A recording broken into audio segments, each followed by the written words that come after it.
Round 2 students யார் யாருன்னு சொல்லி பாத்தீங்கன்னா 171 கட் ஆஃப்ல இருந்து 135.75 கட் ஆஃப் வரைக்கும் இருக்கிற ஸ்டூடெண்ட்ஸ் ரவுண்ட் 2ல வராங்க. இந்த ஸ்டூடெண்ட்ஸ் மொத்தமா யாருன்னு பாத்தீங்கன்னா 37,977 இந்த ரேங்கிங்ல இருந்து ஜெனரல் ரேங்க் அதுல இருந்து 1,31,093 வரைக்கும் வர ஸ்டூடெண்ட்ஸ் வந்து செகண்ட் ரவுண்ட்ல வராங்க சார். ஓகேங்களா, ரேங்கிங் பாத்துக்கோங்க. இந்த ஸ்டூடெண்ட்ஸ் தான் செகண்ட் ரவுண்ட்ல வரீங்க. உங்களுக்கு சாய்ஸ் ஃபில்லிங் என்னைக்கு நடக்குதுன்னு பாத்தீங்கன்னா 3/8/2026 காலையில 10 மணிக்கு ஓபன் ஆயிரும். அடுத்தது உங்களுக்கு ஈவினிங் 5/8/2026 அன்னைக்கு ஈவினிங் 5 மணிக்கு உங்களுக்கு ஆட்டோமேட்டிக்காவே சாய்ஸ் லாக் வந்து க்ளோஸ் ஆயிரும். நீங்க அதுக்குள்ள அந்த 3 டேஸ்க்குள்ள எந்தெந்த காலேஜஸ் ப்ரிஃபரன்ஸ் கொடுக்குறீங்களோ கொடுத்துருங்க.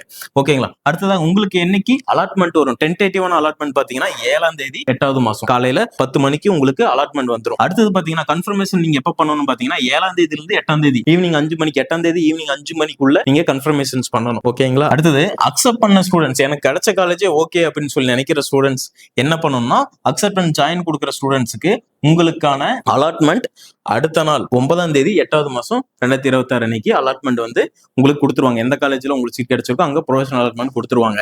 இதே அக்செப்ட் அண்ட் அப்வேர்ட் கொடுத்த ஸ்டூடெண்ட்ஸ்க்கு பாத்தீங்க அப்படின்னா அவங்களுக்கும் அன்னைக்கே வந்து உங்களுக்கான டென்டேட்டிவ் சொல்லிடுவாங்க. நீங்க என்ன பண்ணணும், DFC centre accept and upward கொடுத்த ஸ்டூடெண்ட்ஸ் தான் எப்பயுமே டிஎஃப் சென்டருக்கு நேர்ல போகணும். அது என்னைக்குன்னு சொல்லி பாத்தீங்கன்னா 9ல இருந்து 13ஆம் தேதி வரைக்கும் நீங்க டிஎஃப் சென்டர்ல போயிட்டு உங்களோட டீடைல்ஸ் சொல்லி கொடுத்துட்டு வந்துடணும். அடுத்தது பாத்தீங்கன்னா நீங்க அக்செப்ட் பண்ண ஸ்டூடெண்ட்ஸ் 9ஆம் தேதியில இருந்து 13ஆம் தேதிக்குள்ள காலேஜ்ல போயிட்டு உங்களோட ஒரிஜினல்ஸையும் ப்ரொஃபஷனலையும் அமௌண்ட்டையும் கொண்டு போயிட்டு நீங்க அட்மிஷன்ஸ் போட்டுக்கலாம். ஓகேங்களா.